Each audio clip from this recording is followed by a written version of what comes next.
One thing online provides is an opportunity for students to communicate in class on different topics or assignments that they might not otherwise do in just a whole class instruction. For example, when introducing a topic in my child development class, we talk about what their favorite children's toy is. When I have it as a whole classroom discussion, I can hear them chatting, I can hear them excited, but as soon as I have them raise their hands to share that, I might only get one or two students. In class, I might have them turn to their neighbor, but then that limits them even to the people that are just right next to them. So I've taken it to sometimes online in an online discussion that students can comment on what their favorite toys are. And then they get excited because they can see other classmates and like, oh yeah, I remember that, or this is what I have. And it opens that conversation where a student, even if they might have had the same exact answer, they might shut down and you don't know that they know that because someone else said that. And so by having that online discussion for students to communicate, it provides more voices from your classes. And so you can get an idea of what they are learning and what they have. The nice thing about that as well is that I can have that as written documentation that I can refer back to later on in the class. As we talk about different topics in the class, I can be like, hey, remember what you put here? How does this toy help with this developmental stage? And so that becomes really helpful. Another thing that I've done in the class is in my fashion class. We have a video that the students will watch that shows fashion through the decades.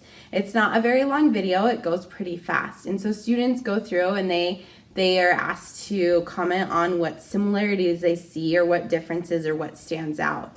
And so that being on an online discussion, they're able to then go through and look at their classmates. They respond first by what they saw, but then they go and read what other classmates. Sometimes they realize they're like, oh, I didn't catch that. And it provides them a way that they are interested in looking back at the video and seeing what else that they can see that maybe they might not have thought to look for in the first run through of that video.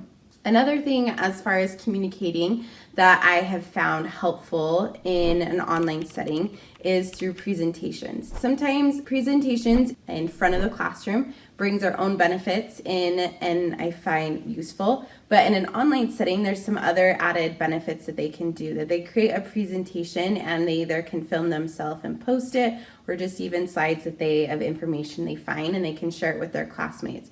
So in my fashion class we talk about different careers in the fashion industry. And so each student can research something that they're interested in and then they post it into a discussion. So it's sharing the information that they learned and put together with their classmates. Then classmates then go and look at other presentations and they can learn about other careers. So that's providing an opportunity to extend their learning. So not only just learning about a career that might be interested in, but it opens their eyes to other careers that they can find that a classmate taught them about and that they can see in that setting. And so I like using it as that. Another way that communication is helpful in an online situation is through group work. So in my class, whether it's fashion or my college and career awareness class, they do a lot of group work in that setting and put together presentations or websites. And a couple of things that I've noticed over using it is that students are then able to communicate one with each other outside of my classroom. It provides a spot that they're able to communicate with each other.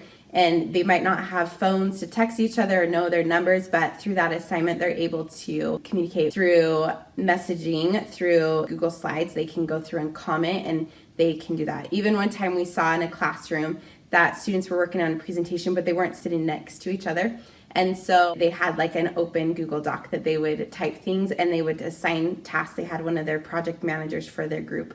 They would assign tasks and say, this is what needs to be done. And they just did it all through, just being able to kind of type back and forth through each other. And another situation that I had was a student that was unable to be physically in class because of some situations briefly at home. And so, but they were still able to join in on that group project. So even though they were away, they were able to communicate with their group members and be able to get assignments from them of what needed to be done and work on and give feedback and still have their voice heard on that group project, even though they weren't able to be in class during some of those beginning planning days for that.